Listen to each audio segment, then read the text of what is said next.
بسم اللہ الرحمن الرحیم۔ السلام علیکم ورحمۃ اللہ وبرکاتہ۔ ویلکم مائی یوٹیوب چینل حافظ شفیق۔ معزز سامعین، امید کرتا ہوں کہ سب خیریت اور عافیت کے ساتھ ہوں گے۔ الحمدللہ تختی نمبر 11 اس کا پارٹ 32 32واں سبق آج ہم آپ حضرات کے سامنے پڑھنے جا رہے ہیں، جس کے اندر ہم زبر زیر پیش، دو زبر دو زیر دو پیش، کھڑی زبر کھڑی زیر الٹا پیش، حروف مدہ اور لین، وقف کرنے کا طریقہ، قلقلہ، غنہ، ساکن حروف، یہ تمام چیزیں انشاءاللہ ڈسکس کریں گے، کیونکہ ہمارا مقصد چند الفاظ پڑھنا ہی نہیں ہوتا، بلکہ ان الفاظ سے نکلنے والے اصول و ضوابط اور تجویدی قوانین آپ حضرات کے سامنے رکھنا ہوتے ہیں، تاکہ آپ ان تجویدی قوانین کی روشنی میں قرآن کی صحیح طریقے سے تلاوت کرنا سیکھ سکیں۔ تو آئیے آج کا سبق شروع کرتے ہیں۔ اعوذ باللہ من الشیطان الرجیم، بسم اللہ الرحمن الرحیم۔ حمزہ زبر شین اش، تا زبر الف تا، اشتا، تا دو زبر تن، اشتاتن۔ یہاں پر دیکھیں، ایک تو ہم اس کو الف نہیں پڑھیں گے بلکہ حمزہ پڑھیں گے۔ وجہ اس کی یہ ہے کہ الف وہ ہوتا ہے جو بالکل خالی ہو، جس کے اوپر کوئی زبر زیر پیش نہ ہو۔ جیسے اس کے اوپر نیچے کوئی حرکت آ جائے تو پھر وہ الف نہیں کہلاتا بلکہ حمزہ کہلاتا ہے۔ تو ہم اس کو ملائیں گے شین کے ساتھ، کیونکہ شین جو ہے وہ ساکن ہے، اور ساکن ہونے کی علامت یہ والی ہے۔ اسے جزم بھی بولتے ہیں اور سکون بھی بولتے ہیں۔ یہ جس لفظ کے اوپر جزم یا سکون آ جائے وہ حرف ساکن کہلاتا ہے۔ اب وہ لفظ خود بخود نہیں پڑھا جاتا، اس کو ہیلپ کی ضرورت ہوتی ہے، اور اس کی ہیلپ اس سے پچھلا لفظ جو ہے وہ کرتا ہے۔ اس وجہ سے ہم حمزہ کو شین کے ساتھ ملائیں گے۔ حمزہ زبر شین اش، تا زبر الف تا۔ دیکھیں تا کے آگے الف ہے، اسے الف مدہ بولتے ہیں۔ ویسے تو حروف مدہ تین ہیں، الف مدہ، واو مدہ اور یا مدہ۔ الف مدہ ایسا الف جس کے پچھلے لفظ کے اوپر زبر آ جائے۔ اس کی علامت اور نشانی اور یاد رکھنے کا طریقہ یہ ہے کہ ہر وہ الف جس کے پچھلے لفظ کے اوپر زبر ہو، جیسے یہ دیکھیں یہ الف ہے اور اس سے پچھلے لفظ تا ہے اور اس کے اوپر زبر ہے، اسے الف مدہ کہتے ہیں۔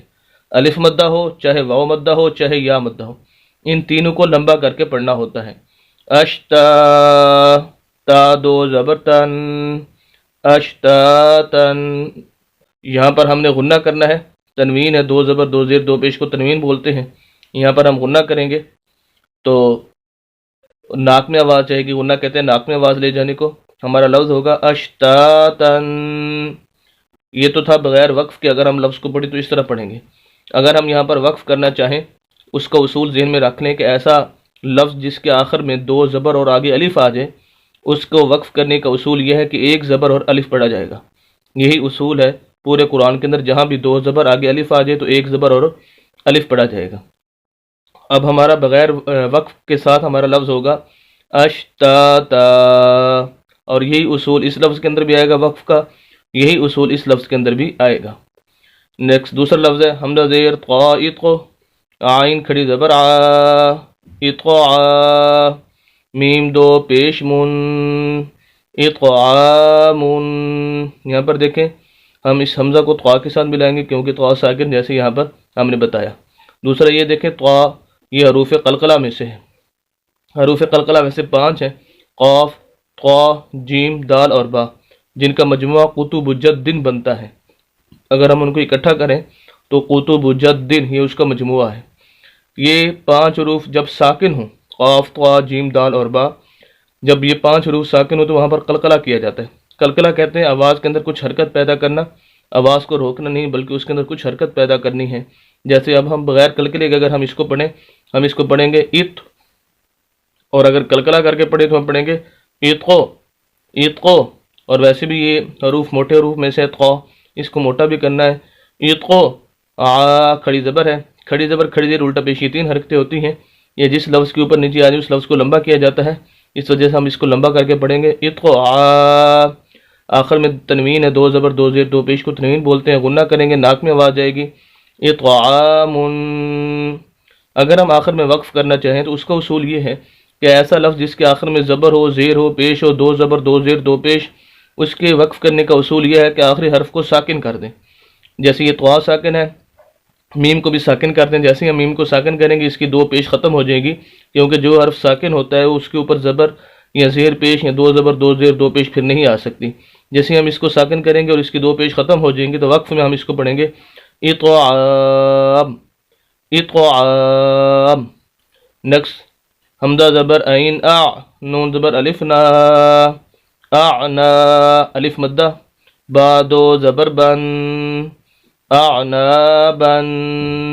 اب وقف کرنا ہے، ساری باتیں وہی جو اشتاتن کے اندر تھی، یہاں پر وقف کریں گے تو اسی اصول کو مد نظر رکھ کر ایک زبر اور الف، اعنابا۔